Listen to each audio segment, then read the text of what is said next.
Us on AM today. Now here's a startling and brutal fact.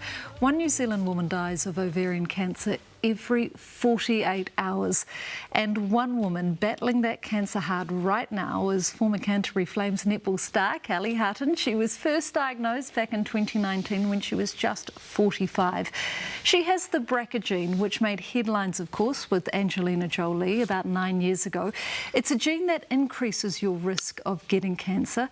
Kelly is getting funded treatment, which is great news, and it's an absolute pleasure to welcome her into the studio this morning to talk about her experience. Kelly, first up, what was that moment like when the doctor said to you, you have cancer? Well, I was living in Bahrain at the time, so it was difficult because I was on my own on the other side of the world and there was a bit of a language barrier, so I couldn't actually really understand what they were telling me at the time. So as that dawned on me and I had to go home and Google it and actually work out what they're saying, yeah, it was devastating. And then having to ring family and friends at home, so there's a whole different extra layer of pain, I guess.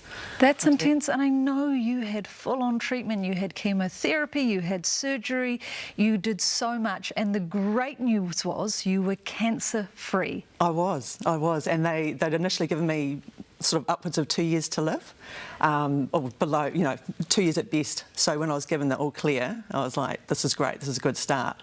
But then I started to feel a little bit off, and then it was only 10 months I was re-diagnosed. So in 3 years I've been diagnosed with cancer twice. But I finished my treatment last October, so I'm 11 months clear, and I'm just hoping that will continue for the foreseeable future for a long time. I know, but it also came all throughout COVID and the pandemic. What layer did that add to treatment and what you were able to do? I was lucky. I just finished surgery and I had 3 rounds of chemo, and then the pandemic hit, and then obviously I had to go into treatment. Like, no one could support me. I couldn't see anybody. I mean, it was sort of lucky the country was in lockdown anyway, so that sense of isolation was everyone had it, so I wasn't on my own in that sense. But you didn't want to, because of what the country and the world was going through, I didn't want to put my cancer on other people, so you sort of kept it to yourself a bit more because everyone had enough going on.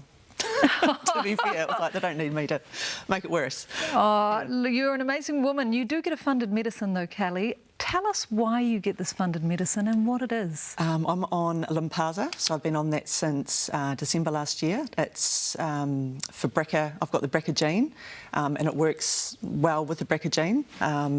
Well, I hope it works well. It's only been on the market, or been released sort of like 6 years, so the long-term sort of indications of how it will work, we don't really know yet. So when I first started taking it, they said, oh, it might extend your life by another 6 months, which doesn't seem like a lot, obviously, but I'll take that 6 months. But obviously, as we move forward, hopefully it'll be longer because we just don't know the statistics. So hopefully I'm on the right side of those statistics. Oh God, we hope so too, Kelly. Yeah. It's about 9K a month. It's hugely expensive, and I understand you did help another patient with some of your own treatment. Yes. So luckily for me, and it's purely by my genetics, I get Pharmac funded. There's a lovely lady in Christchurch who's a wonderful wife, and she's a mother, and she's not funded, so she pays her $9,000 a month, and that's an incredibly huge financial thing for anybody. So we're on the same sort of Facebook group, and she said I'm non-funded, and I had a box sitting in my drawer that were a different dose that I couldn't have anymore. So I was like, this is a $4,000 box of pills, so I just dropped it into her letterbox. And we know each other now. We haven't met. I'd love to meet her one day, but it just makes you realise the disparity that, and it's purely through genetics. It's not through anything else, and it's heartbreaking. It's so bloody wrong. She will be so grateful. Now, we want to know, for women who are listening this morning, what are the symptoms of ovarian cancer? That's the problem. The symptoms are so vague, and especially as you get a bit older, it can be mixed with things like endometriosis and menopause and things like that. So it's bloating, it's needing to go to the toilet a lot, it's extreme fatigue. As I say, they're all really vague symptoms, so it's really a matter of just knowing your body and advocating for yourself and going to the doctor. But one thing I need to point out is that the cervical smear does not detect ovarian cancer.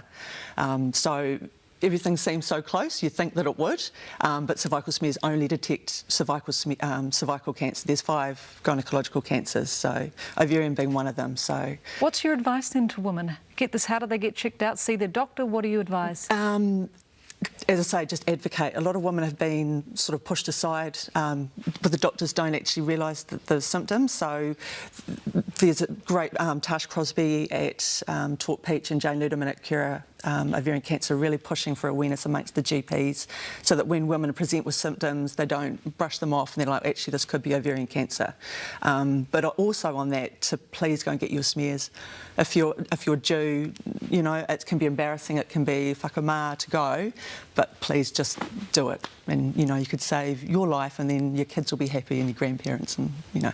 Fantastic advice. That is cancer sufferer living with ovarian cancer and the BRCA gene. Kelly Hutton lives her life in 3-month blocks and she's about to bike the length of the country. Amazing. Thank you.